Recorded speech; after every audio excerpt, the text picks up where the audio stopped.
Tripura electronics TV মিডিয়ার শৈশবের যাত্রা শুরু করে বলে চলা যাবে। সেই হিসেবে দেশ তথা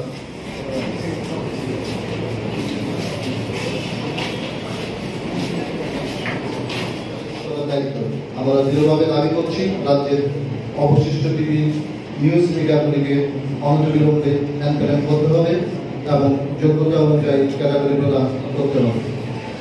রাজ্যের টিভি সংবাদ মাধ্যমে যেহেতু নির্ধারিত সময় ধরে রাজ্যে এগিয়ে চলছে, এখন সময় এসছে টিভি সংবাদ মাধ্যমের উৎকর্ষতা বৃদ্ধি করা।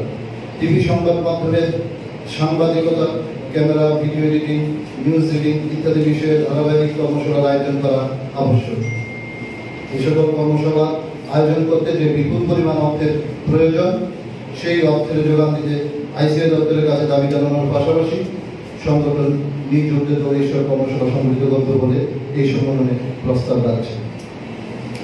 সাংবাদিকদের অ্যাক্রিডিটেশন কার্ডের সংখ্যা 50% বৃদ্ধি করার জন্য রাজ্য সরকারের কাছে দাবি উত্থাপন করার প্রস্তাব রাখছে এই প্রতিবেদন। প্রসঙ্গত উল্লেখযোগ্য, বর্তমান রাজ্য সরকার ইলেকট্রনিক্স মিডিয়া সাংবাদিকদের অ্যাক্রিডিটেশন কার্ড প্রদানের কাজ শুরু করে টিভি সংবাদ মাধ্যমের সাংবাদিকদের প্রথমবারের মতো সরকার স্বীকৃতি দিয়েছে।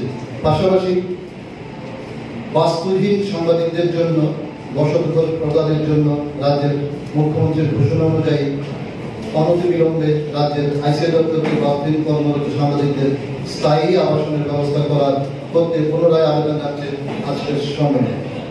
একই সাথে মুখ্যমন্ত্রীর পূর্ব ঘোষণা মতো সাংবাদিকদের স্বাস্থ্য বীমা প্রদানের কাজটিও ত্বরান্বিত করতে দাবি করছে আজকের এই সম্মেলন। তবে মাঠে ময়দানে কর্মরত সাংবাদিক ও চিত্র সাংবাদিকদের প্রেস জ্যাকেট প্রদানের সিদ্ধান্তকে সাধুবাদ জানাচ্ছে ত্রিপুরা ইলেকট্রনিক্স মিডিয়া সোসাইটি। এদিকে আপনারা সকলেই অবগত আছেন যে যেকোনো কেবল টিভি চ্যানেল সম্প্রসারিত হয় অ্যামোসের মাধ্যমে। রাজ্যে বেশ কয়েকটি অ্যামোস রয়েছে। তাছাড়া স্থানীয় স্তরে বেশ কিছু কন্ট্রোল রুমও রয়েছে, যেগুলো রাজ্য টিভি মাধ্যম সংবাদ মাধ্যমকে মানুষের বাইরে বাইরে নিয়ে যায়।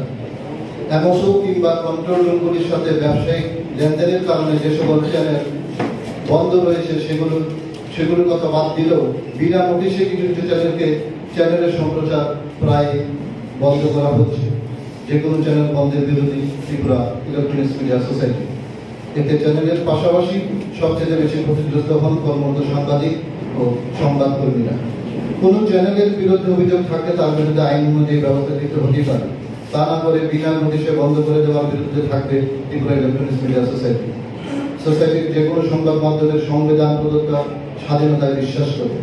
কর্মরত সাংবাদিকদের উপর সংঘটিত যে কোনো ধরনের আক্রমণের বিরুদ্ধে কঠোর অবস্থান গ্রহণ করছে সংগঠন। রাজ্যের যে কোনো প্রান্তিক সাংবাদিক ও সংবাদ মাধ্যম আক্রান্ত হয়েছে, অধিকাংশ ক্ষেত্রে আমাদের সংগঠনের নেতৃত্ববৃন্দরা চলে গেছে।